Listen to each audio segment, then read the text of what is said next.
Buongiorno a tutti e ben ritrovati nel mio canale del filo rosso. Oggi vedremo come realizzare questa borsa che è veramente molto raffinata, realizzata nei colori del nero e del grigio, è portabile per tutte le 4 stagioni dell'anno. Io lo sfrutto tantissimo sia nel periodo invernale, autunnale, ma anche tanto d'estate, perché con i vestiti neri mi piace tantissimo. Non è difficile da realizzare, è più facile di quello che sembra ed è anche veloce. Ora andiamo a vedere l'occorrente che ci serve. Abbiamo bisogno innanzitutto di cordino per borse. Per realizzare questa io naturalmente ho scelto la tonalità del grigio chiaro e del nero. Dopodiché abbiamo bisogno di un uncinetto del numero 4, di una forbice abbastanza robusta per poi andare a ritagliare il nostro pezzo di pelle. Avremo bisogno di un righello, di un foglio di carta e di una matita per disegnare il nostro quadrato di pelle da ritagliare e abbiamo bisogno di 3 quadrati di pelle di centimetri 16 x 16. Io adesso ve li sto facendo vedere nel colore del beige e ho appunto della vera pelle per realizzare le borse che appunto ho recuperato da dei vecchi divani e adesso per questo tutorial userò per la borsa questa del colore nero. In mancanza della pelle, se non riuscite a recuperarla, potete anche trovare nei negozi di hobbistica, nel reparto appunto dove vendono le corsie di gomma per la casa, gli articoli per i casalinghi, le tovaglie, quelle di plastica antimacchia, antigoccia, potete trovare anche dei rotoli di similpelle e quindi potete eventualmente anche cercare lì. Inoltre abbiamo bisogno di rete da giardinaggio, appunto per andare a creare, cioè ad irrigidire la nostra borsa, e anche di ago e filo per appunto andare a cucire i nostri pannelli di rete alle mattonelle della nostra borsa. Abbiamo bisogno inoltre anche di una pinza fustellatrice, perché con questa andremo a ritagliare la nostra pelle. Faremo tutta una foratura intorno al nostro quadrato e adesso vediamo come realizzarla. Io innanzitutto parto disegnando in un foglio di carta quadrettato, disegno un quadrato di 16 cm x 16 cm, vedete, quindi 16 per 16 cm. Mi disegno questo quadrato, dopodiché me lo vado a ritagliare in questo modo. Questo è il mio quadrato che ho ricavato, che mi servirà come carta modello per andare ad appoggiarlo sulla borsa, sulla pelle dei laterali della borsa e andarmi a ricavare così tre quadrati di queste dimensioni. Quindi giro la mia pelle o la mia similpelle, mi disegno il quadrato da ricavare e poi ritaglio i miei 3 quadrati. Quindi dal mio foglio quadrettato ho ottenuto 3 quadrati e il concetto per realizzare questa borsa è questo. Ve la faccio vedere che ne sto realizzando anche una nei toni del rosa cipria e del panna. Si parte quindi dal nostro quadrato ritagliato di pelle, che è questo, vedete? Una volta che si ritaglia il quadrato, con la pinza fustellatrice si eseguono i fori tutti intorno. Adesso comunque vedremo un attimo le fasi di lavorazione assieme. Dopodiché con l'uncinetto del numero 4 io andrò a lavorare tutto intorno i miei cordino. i miei due cordini alternati. Io per questa borsa ho scelto questa lavorazione molto bella a piedi pull, anche molto attuale e molto moderna come lavorazione, perché si usa moltissimo. Allora, una volta appunto fustellato tutto il mio quadrato ed eseguita la mia lavorazione, dovrò ottenere 3 quadrati e poi andrò a piegare questi 3 quadrati in questo modo. Vedete, questo è un quadrato, questo è il secondo, quindi l'unione di questi 3 quadrati andrà a formarmi questa borsa. Questo è il terzo quadrato, è in fase di lavorazione, lo sto completando con questi due colori molto belli fra l'altro, e ve lo faccio vedere solo appunto per farvi capire. Quando poi avrò completato anche il terzo quadrato, andrò a fare le mie cuciture in questo modo e quindi otterrò così la mia borsa. Vediamo la borsa nella tonalità del nero e del grigio, giusto per farvi capire che semplicemente questi 3 quadrati ripiegati danno la forma alla mia borsa. Eccola qui, questa è la mia base, questa è la base della borsa e questa è l'altezza. Qui poi si andrà a fare una fodera interna dove si applicheranno 2 cerniere laterali. Infatti mi sono dimenticata anche di dirvi che serviranno appunto anche 2 cerniere, quindi anche una borsa molto sicura, dalla chiusura molto sicura, e poi infine anche un manico di pelle tono su tono. Io ho comprato il nero. Dopodiché questi 2 ribattini io sono andata dal calzolaio a farmeli mettere con la macchina pressatrice per fissare appunto i manici, altrimenti è difficile appunto che la borsa venga sostenuta. Comunque in un attimo e con una spesa veramente bassissima riuscite a fare mettere questi 2 ribattini da un qualsiasi calzolaio per fissare i 2 manici in modo sicuro della borsa. Il manico eventualmente lo potete fare anche in tessuto con il cordino, però secondo me l'effetto del manico in pelle è tutta un'altra cosa, dà eleganza alla borsa e quindi diventa molto anche più importante appunto questo accessorio poi finito. Quindi come vedete il concetto per la realizzazione è veramente molto semplice. Quindi cosa devo fare? Devo prendere il mio quadrato di pelle dalla parte del rovescio, vedete in questo modo, e devo andarmi a segnare i punti che dovrò fustellare tutto intorno. Quindi col mio righello, vedete, ho ricavato 1, 2, 3, 4, 5, 6, 7, 8, 9, 10, 11. 11 puntini mi sono disegnata, distanziati di circa 1,5 centimetri l'uno dall'altro, e una volta segnati tutti intorno prendo un pezzettino di cartone che mi servirà da sostegno, altrimenti se non ho questo supporto sotto la fustellatrice non riesce ad eseguire la foratura. Quindi prendo la mia fustellatrice, mi posiziono per bene dove appunto ho fatto il mio segno e con forza premo ed eseguo il mio foro. Quindi devo procedere così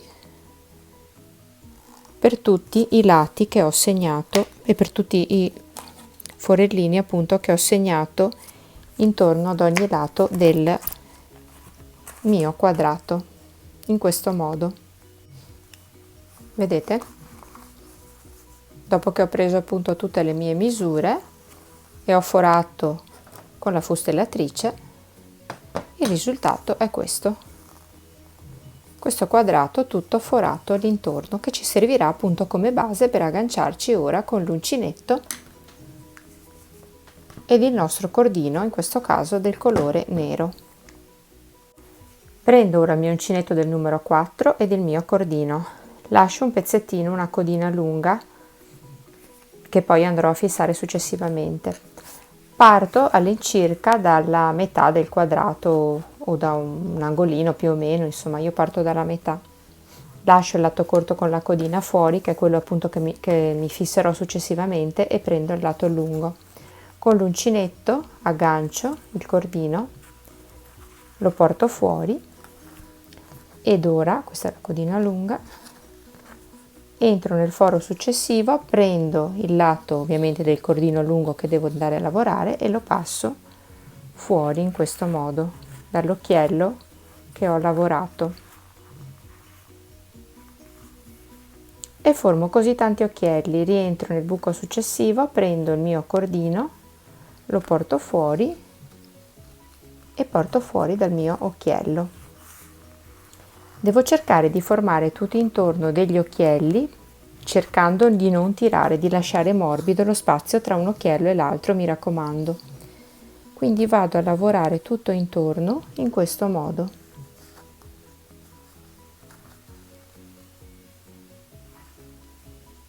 Quando sono arrivata all'angolo, semplicemente, vedete,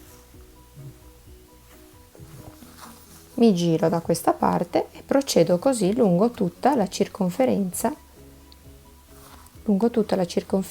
del mio quadrato, in questo modo. Vedete, io ho completato tutti i lati del mio quadrato,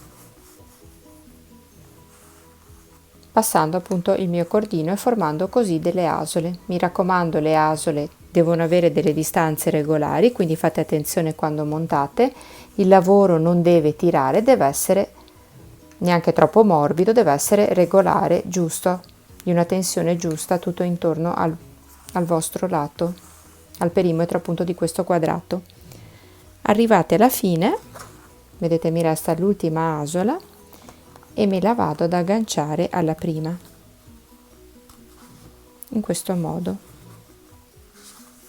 completando così tutto il mio perimetro del quadrato. Ora vado a lavorare soltanto nella parte alta delle mie V. Si sono venute a formare, vedete, tutta una serie di V intorno e io vado a lavorare soltanto nel trattino più alto di questa V e vado a lavorare 2 maglie basse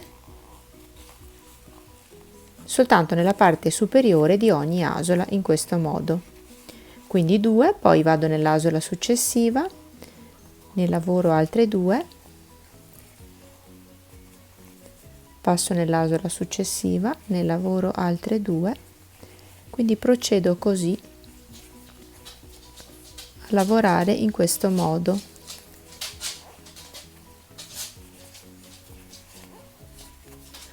Quando arrivo all'angolino,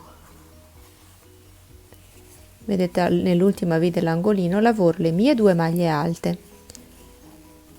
Ho finito l'angolo, passo nella V successiva. Solo per questo primo giro non faccio aumenti, quindi procedo appunto a lavorare normalmente. Nel primo giro non è necessario negli angoli fare aumenti. Perciò anche quando arrivo agli angoli lavoro normalmente, passando a lavorare 2 maglie basse nell'ultima V e 2 maglie basse nella V successiva dell'angolo. Procedo così con la mia lavorazione. Alla fine del mio giro, eseguita la mia ultima maglia bassa, mi aggancio alla prima maglia bassa del giro effettuata con una maglia bassissima. Mi alzo con una catenella, rientro nello stesso punto di base e riparto a completare con un altro giro di maglie basse. Quindi una maglia bassa sopra ad ogni maglia bassa di base. Procediamo così e poi ci vediamo quando siamo arrivati all'angolo, perché bisogna iniziare negli angoli ad effettuare i nostri aumenti. Quando sono arrivata nel mio angolo faccio una maglia bassa all'interno sempre dello stesso punto, quindi effettuo l'aumento, passo nella maglia successiva, una maglia bassa rientro all'interno dello stesso punto e faccio un'altra maglia bassa. Quindi ho effettuato i miei aumenti, dopodiché procedo con tutte maglie basse fino all'altro angolo, in questo modo, e vedete come l'angolo del mio quadrato è diventato ben definito. Arrivata nuovamente alla fine dell'altro angolo e qui ho l'ultima catenella, diciamo l'ultima maglia bassa, catenella della maglia bassa del lato superiore e la prima del lato inferiore, quindi nell'ultima vado a fare all'interno dello stesso spazio 2 maglie basse e faccio la stessa cosa nella successiva, quindi una maglia bassa e poi rientro all'interno dello stesso spazio e faccio una maglia bassa, quindi ho fatto 2 aumenti consecutivi per creare l'angolo. Procedo ora con la mia lavorazione a maglie basse, quindi una maglia bassa sopra ogni maglia bassa. Perciò farò questo procedimento per gli aumenti in ogni angolo della mia piastrella. Vedete l'angolo ora come viene più definito con gli aumenti che ho effettuato. Quando siete arrivati alla fine del vostro giro, invece di puntare l'uncinetto e chiudere con una maglia bassissima, come si fa ad ogni giro con lo stesso colore, andate a prendere il filo del colore nuovo, quindi il grigio, e fate la chiusura con la maglia bassissima già direttamente con il filato del colore nuovo, in modo che ripartite con il giro nuovo senza che si vedano gradini o differenze, perché avete già inserito il filato del colore grigio. Poi i fili dietro ovviamente li andate un attimo ad aggiustare e a tirare e a sistemare, a nascondere successivamente. Quindi ripartiamo con il giro nuovo con questo filato. Mi alzo con una catenella, all'interno dello stesso spazio faccio una maglia bassa. Nel punto successivo, anziché puntare l'uncinetto qui e fare una maglia bassa, vado a puntare l'uncinetto nel punto sottostante, porto fuori il filo e quindi faccio questa maglia bassa, però l'ho allungata nel punto sotto. Nel punto successivo faccio una maglia bassa e vado ad alternare per tutto questo giro una maglia bassa da una maglia bassa che allungo nel punto sottostante, che porto fuori in questo modo, in modo da formarmi questa V. Quindi vado a lavorare una maglia bassa e nel successivo, anziché lavorare nella maglia bassa normalmente sotto, vado nel punto sotto, porto fuori il filo e quindi vado a fare questo allungamento. E mi lavoro tutto il giro in questo modo fino a che arrivo al mio angolino. Sono arrivata a questo punto al mio angolino, vedete? Allora lavoro la maglia alta, adesso allungata dovrei lavorarla in questo punto, ma la lavoro nel punto sotto. Sempre all'interno dello stesso punto, che è questo, vado a lavorare la mia maglia bassa e sempre puntando sotto all'interno dello stesso punto dove ho lavorato la maglia allungata, faccio la maglia allungata, perché questo è l'angolo e devo andare a fare quindi questa sorta di aumenti. Procedo nuovamente alternando la mia maglia bassa con la mia maglia bassa che prenderò sotto e procedo con la mia lavorazione alternata di questi 2 punti. Sono sempre maglie basse, soltanto che una la prendo normalmente come maglia bassa e l'altra la vado a puntare nella maglia bassa sottostante, in modo da creare questa V. E quindi procedo con questa lavorazione alternata, facendo attenzione quando sono arrivata appunto negli angolini di fare gli aumenti, altrimenti non mi viene fuori la stondatura della mattonella in modo corretto, non si crea bene l'angolo. Quindi procediamo così per tutto questo lato con questa lavorazione. Rivediamo magari un attimo di nuovo l'altro angolo assieme, però vedete la stondatura come viene bene. Vediamo nuovamente l'angolino assieme. Allora sono arrivata alla fine del mio lato, quindi qui ho fatto la maglia bassa, l'ho fatta allungata nel punto sotto, quindi qui faccio una maglia bassa, poi vado a fare sotto in questo punto qui una maglia bassa allungata e nel punto qui vado a fare una maglia bassa, quindi faccio 3 punti praticamente quando mi trovo qui sull'angolino. Poi qui devo girarmi, quindi vado a farmi la mia maglia bassa allungata e riparto con la mia maglia bassa e la mia maglia bassa allungata in questo modo.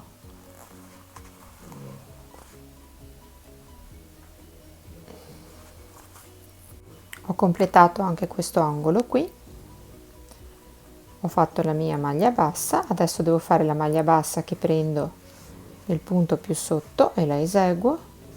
Sono nell'angolino, vado a fare la maglia bassa nell'angolino e vado sempre all'interno dello stesso punto sotto dove ho allungato la maglia bassa e ne rifaccio un'altra.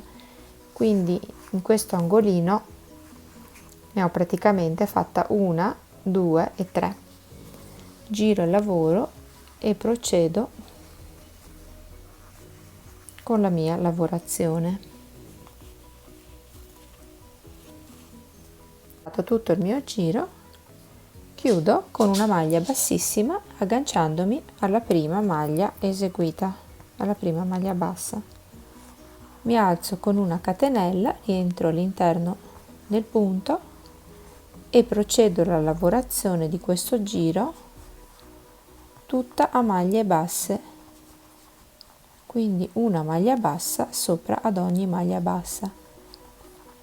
Quindi come vedete come tipo di lavorazione è molto semplice, perché sono tutti giri a maglie basse. In un giro alterneremo le maglie basse, una sì e una no, andandole ad allungare nel giro sottostante, e il giro seguente, che è questo, andremo a creare questo contorno di maglie basse che servirà a dare un po' di spessore a questa alternanza di 2 giri neri e 2 giri grigio. Poi noi potremo ovviamente scegliere i colori che più ci piacciono per la costruzione di queste borse, come ho fatto io, quindi si può giocare veramente con molti colori. Quindi quando sono arrivata nell'angolino faccio i miei aumenti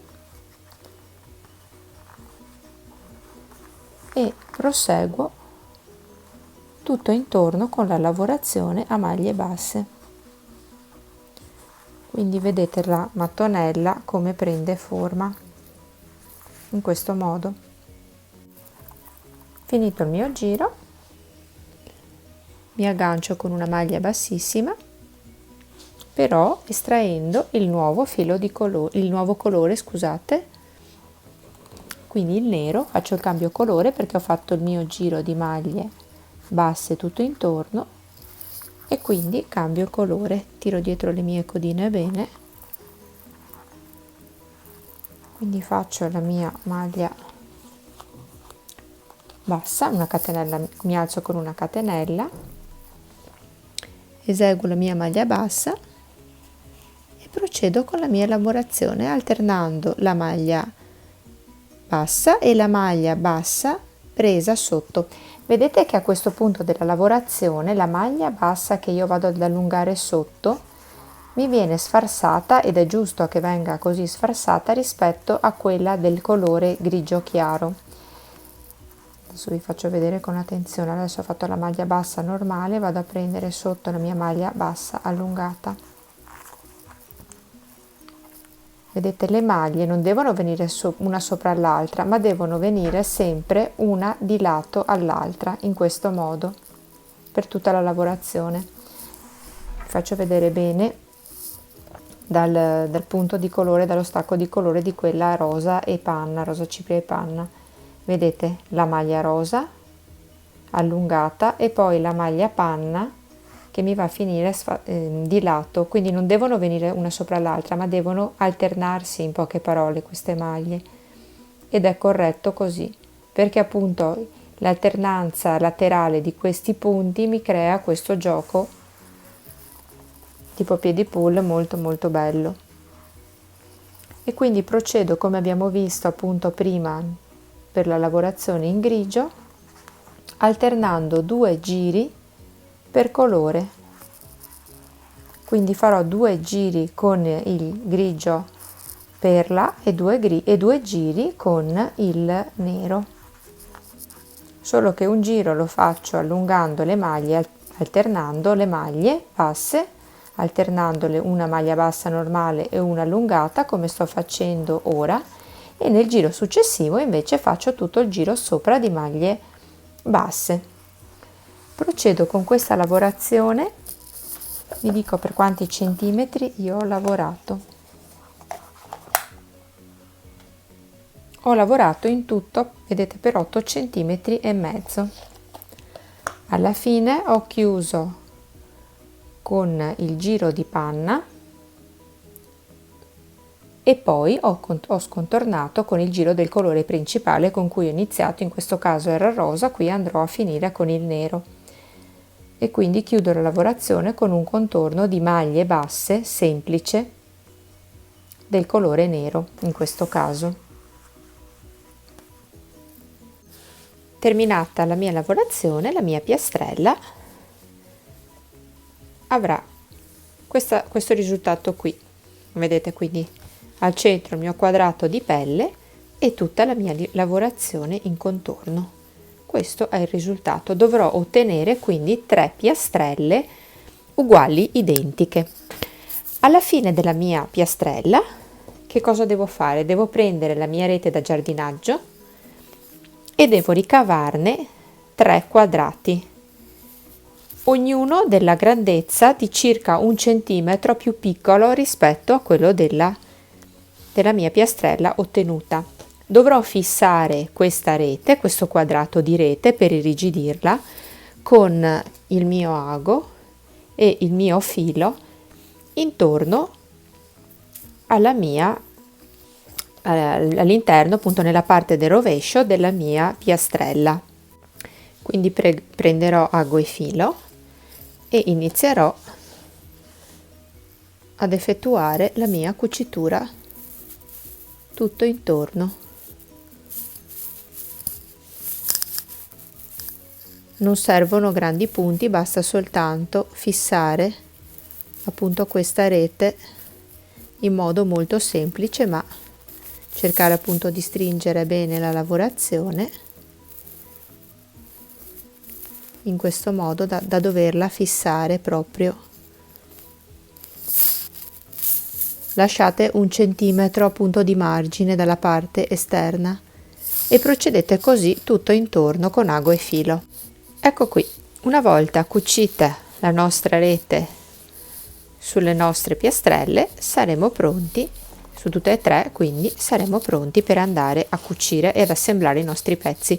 Vedete come cambia anche la piastrella, quindi prende una forma più rigida, non troppo perché comunque resta, vedete, morbida, però comunque ci vuole. Potete anche decidere di non metterla, a me senza non piace personalmente, viene anche più tesa la pelle, quindi si rovina anche dentro meno. Sicuramente la borsa resta più sostenuta, più rigida e ha appunto una portabilità diversa. Quindi andiamo a vedere come fare le nostre cuciture. Prendete quindi il vostro ago da lana e il vostro cordino, quindi prendete un bel pezzettone di cordino, ripiegate intanto 2 quadrati in questo modo e li posizionate ben vicini. Se vi può essere utile potete anche fissarli con dei marcapunti o dei pezzettini di filo, in qualche modo fissarli per cercare di tenere ben ferma la struttura della borsa, in modo di andare a fare delle cuciture perfette in questo modo. in modo che mano a mano che cucite il lavoro non si vada a spostare, e quindi fissate anche molto bene gli angolini della borsa in questo modo, per avere appunto un lavoro più preciso. E quindi prendete il vostro ago da lana e il vostro filo e cercate, vi faccio vedere da vicino, di prendere bene il punto più esterno della V.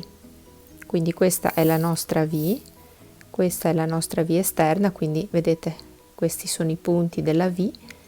Noi iniziamo con i due più esterni, quindi in questo modo passiamo il filo, ne lasciamo un pezzettino fuori in esterno che sarà quello che poi andremo a fissare sotto, e ripassiamo il nostro ago da lana nella V successiva e in quella sotto più esterna. Vedete io come le unisco in questo modo. Facendo questo tipo di cucitura, alla fine non si vedrà veramente nulla, quindi non si noterà la cucitura della borsa, perché sembrerà un tutt'uno.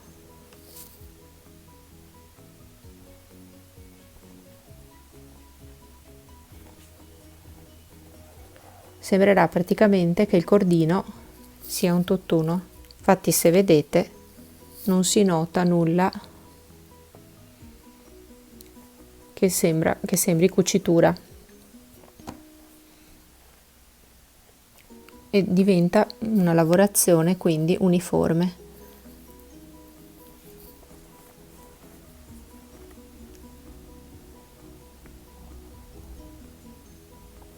Quindi tolgo il mio marker e procedo, vedete, in questo modo, unendo le due parti più esterne di cordino delle V che si sono venute a formare nella parte esterna della borsa, così.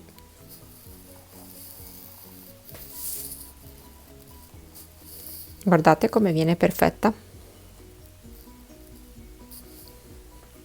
Procedete così quindi per tutti gli angoli di giuntura di unione delle parti della vostra borsa.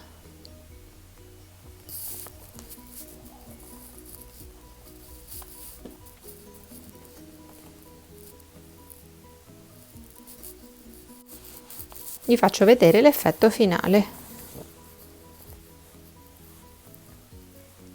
Quindi i punti di giuntura, guardate, della cucitura non si vedono neanche. Quindi l'unione diventa un tutt'uno, diventa parte della borsa. Questo è l'angolo e questa è la parte appunto di unione della parte della V centrale. Qui ho il mio manico. Successivamente voi dovrete completare la borsa con una fodera interna. Non fate altro che prendere un rettangolo di stoffa, piegarlo a metà e fare le due cuciture della base e del fianco. Dopodiché dovrete ritagliare questo rettangolo a forma di V e ripiegare naturalmente il tessuto verso l'interno e andare a cucire lungo appunto i bordi. E naturalmente prima di fare la cucitura della fodera dovrete appunto prendere le cerniere della misura appunto di ogni lato della borsa e andare a vediamo, io qui ho scucito un pezzettino per farvi vedere, vediamo se lo trovo, eccolo qui. Dovete prendere la vostra cerniera, quindi inserirla qui all'interno della borsa. Questa è la mia cerniera, devo inserirla all'interno della borsa. Questa è la mia fodera ripiegata e quindi io dovrò andare a cucire, qui sto completando appunto con le cuciture della cerniera, inserendola così, magari se volete la potete imbastire con un filo provvisorio, e poi con ago e filo la dovrete cucire assieme alla fodera in questo modo. Vedete, qui è già cucita e qui ho lasciato appunto questo pezzettino da completare per farvi vedere come fare. Quindi la cerniera si aprirà dalla base, cioè dal vertice qui della mia borsa, e andrà fino a giù in questo modo. Io la trovo molto comoda e molto sicura la cerniera. E naturalmente prima o lasciate appunto un'apertura qui in alto della cerniera prima di magari fare la cucitura della cerniera.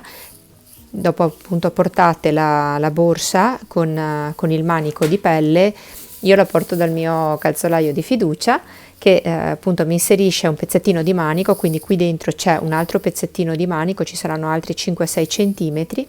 Dopodiché appunto mi faccio spazio all'interno del mio cordoncino e per inserire questo ribattino, vedete, in questo modo il mio calzolaio mi fora il manico della pelle e mi inserisce questo ribattino con la macchina a pressione, in modo che assolutamente il mio manico non si potrà sganciare per nessun motivo. Io preferisco fare così piuttosto che fare delle cuciture, primo perché la pelle è molto dura da cucire e secondo perché con un tipo di chiusura così, io questa borsa l'ho fatta 3 anni fa, ne ho una che ho fatto 3 anni fa ed è ancora perfetta. La pelle appunto è resistente, non si è usurata e anche l'aggancio è veramente molto molto resistente, quindi non correte i rischi che appunto si rompa. Anche il video tutorial di oggi è giunto al termine. Spero di esservi stata d'aiuto con questo video, di essere stata chiara e di avervi dato lo spunto per appunto realizzare una borsa molto molto particolare che in tantissime mi avete richiesto, avete visto nella mia pagina ed ecco, vi accontentate. È una borsa veramente molto bella, molto originale, in effetti io l'ho usata e la uso tuttora moltissimo, ha una linea molto molto capiente e quindi ed anche molto portabile da tutti i giorni, veramente carina, è bellissima portata sia vestiti sportivi con un jeans ma anche con un bell'abito diciamo più elegantino da giorno, non da sera ovviamente, è molto molto la trovo molto raffinata. Che dire, ci vediamo al prossimo video tutorial e vi ringrazio per avermi seguito. Un bacione, a presto, ciao ciao!